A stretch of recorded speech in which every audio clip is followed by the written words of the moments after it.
Hi everyone. So నా birthday celebrations ఎలా చేసుకున్నామో ఇప్పుడు చూద్దాం. మీరు కూడా వచ్చేయండి. సో ఎంతో బర్త్డే అన్నారు కాబట్టి పెద్ద గ్రాండ్ సెలబ్రేషన్స్ అయితే కాదు. సో మినీ సెలబ్రేషన్సే చేసుకున్నాము. మా హస్బెండ్ మిడ్ నైట్కి మినీ కేక్ ఒకటి తీసుకొచ్చారు. సో ఆ కేక్ మీద ఇప్పుడు మేము ఒక 3 క్యాండిల్స్ పెట్టాము. 3 క్యాండిల్స్ వెలిగించాక మా బాబు అయితే ముందు వాడే ఆఫ్ చేయాలి అని అది ఒకటే ఆరాటం అన్నమాట. వాడి నేను 2 వెలిగించగానే ఆఫ్ చేసేసాడు. చూసేస్తున్నారు కదా, మీకు కూడా అర్థమైపోయి ఉండాలి ఎంత రచ్చ చేస్తున్నాడో మా వాడైతే మాత్రం. మళ్ళీ తర్వాత 3 క్యాండిల్స్ని వెలిగించాము. 3 క్యాండిల్స్ వెలిగించిన తర్వాత మా హస్బెండ్ ఇంకా సరే కేక్ కట్ చేసే అన్నాడు. నేను క్యాండిల్స్ వెలిగించేసరికి నేను అవి ఆర్పాలి కదా, నాకు క్యాండిల్స్ ఆర్పడం నోటితో ఇష్టం లేదు. అందుకని నేను హ్యాండ్తో ఊపేసి ఆపేసాను. అలా చేశాక మా బాబు క్లాప్స్ తెగ కొడుతూ ఉన్నాడు. ఇంకా కేక్ కట్ చేసి మా హస్బెండ్కి నేను పెట్టబోతున్నాను.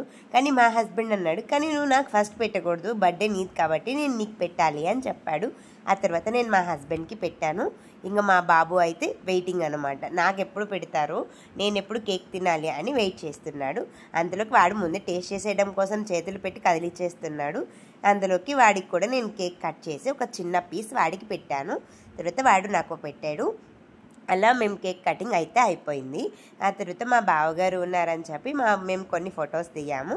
మా బావగారితో అలా ఒక సెల్ఫీ ఫోటో దిగాము. ఇక ఈ విధంగా చిన్నగా మా బర్త్డే సెలబ్రేషన్ కంప్లీట్ అయింది. కేక్ కటింగ్ అయిపోయింది అనుకునే లోపే మా బాబు మళ్ళీ నాకు కేక్ పెట్టు అని ఒకటే గొడవ. సరేలే అని చిన్న పీస్ పెడితే ఒప్పుకోవడంలే, వాడే తినాలి కేక్ మొత్తం అని వాడు గొడవ చేస్తున్నాడు. మళ్ళీ నేను నీకు కేక్ పెడతాను, నువ్వు తినమ్మా అని ఒకటే గొడవ అనమాట మా వాడు. మా హస్బెండ్ నాకు బర్త్డే క్యాప్ పెడుతున్నాడు. సో నేనైతే అమ్మో ఇది ఎందుకు ఇంత టైట్ పెట్టుకోవడం మనం అవసరమా అనుకున్నా. కానీ దాన్ని మేము సరిగా సెట్ చేసి పెట్టాను. కరెక్ట్గా బాగా సరిపోయింది. ఇప్పుడు దాని తర్వాత కొన్ని ఫొటోస్ దిగాను. ఆ ఫొటోస్ కూడా మీకు షేర్ చేస్తాను, తప్పకుండా లాస్ట్ వరకు చూడండి. మా హస్బెండ్ కేక్ ఒకటే తెచ్చారు అనుకున్నా, దాంతోపాటు చాక్లెట్స్ కూడా తీసుకొచ్చారు. అవి హాట్ షేప్ బాక్స్లో చాక్లెట్స్ వస్తాయి కదా, అవి తీసుకొచ్చారు. చాక్లెట్స్ తినక నేను చాలా డేస్ అవుతుంది. నాకు అవి చూడగానే తినాలి అనిపించింది. కానీ మీ అందరికి అర్థమయ్యే ఉండాలి, నా వాయిస్ వింటే మీకు అర్థమై ఉంటుంది. నాకు కోల్డ్ వచ్చేసింది, కాఫ్ కూడా ఉంది. సో తినాలనిపించినా కూడా నేను తినలేదు. మళ్ళీ చాక్లెట్స్ తింటే మళ్ళీ కోల్డ్ కాఫ్ వస్తుందని చెప్పి నేను తినలేదు. సో ఆ చాక్లెట్స్ని నేను కేక్ చుట్టూ అలా పెట్టి ఒక డిజైన్ లా చేశానమాట. ఇది ఫస్ట్ టైం కనుక మన ఛానల్ని చూస్తున్నట్లయితే సబ్స్క్రైబ్ చేసి సపోర్ట్ చేయండి. పక్కన బెల్ ఐకాన్ని క్లిక్ చేయడం మాత్రం మర్చిపోవద్దు. కేక్ చుట్టూ డిజైన్ చేశానని చెప్పాను కదా, వ్యూ చూసేయండి. ఇప్పుడు థ్యాంక్ యూ. మా బాబు అలా విషయాలు చెప్తే నాకు చాలా హ్యాపీ అనిపించింది. సో నేను మా హస్బెండ్ని ఫోటో తీయమని చెప్తే తను ఒక చిన్న వీడియో తీశారు. కానీ థ్యాంక్ యూ ఫర్ ఆల్ అండి, ఎందుకంటే మీ అందరు నాకు సపోర్ట్ చేస్తున్నారు. సో మీ సపోర్ట్ ఇంకా ఇలానే ముందుకు వెళ్ళాలి అని కోరుకుంటున్నాను. తప్పకుండా నేను ఆల్రెడీ ఫోటో షేర్ చేస్తా అని చెప్పాను కదా, చూసేయండి మీరు కూడా.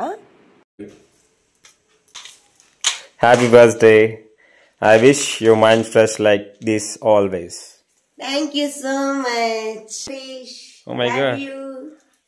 Happy birthday once again. Be fresh. All the best for your future endeavors. May God bless you with all the success.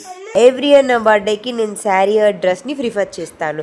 So ఈ ఇయర్ మాత్రమే కొంచెం జీన్స్ అండ్ షర్ట్ని ప్రిఫర్ చేశాను. సో ఇప్పుడు నేను వేసుకున్నాక నాకు ఈ లుక్ ఎలా ఉందో కామెంట్ రూపంలో మీరు తెలియచేయండి. ఈ అవుట్ఫిట్ ఎలా ఉందో ఇప్పుడు తెలుసుకుందాం. Thank you for watching. Please like, share, subscribe.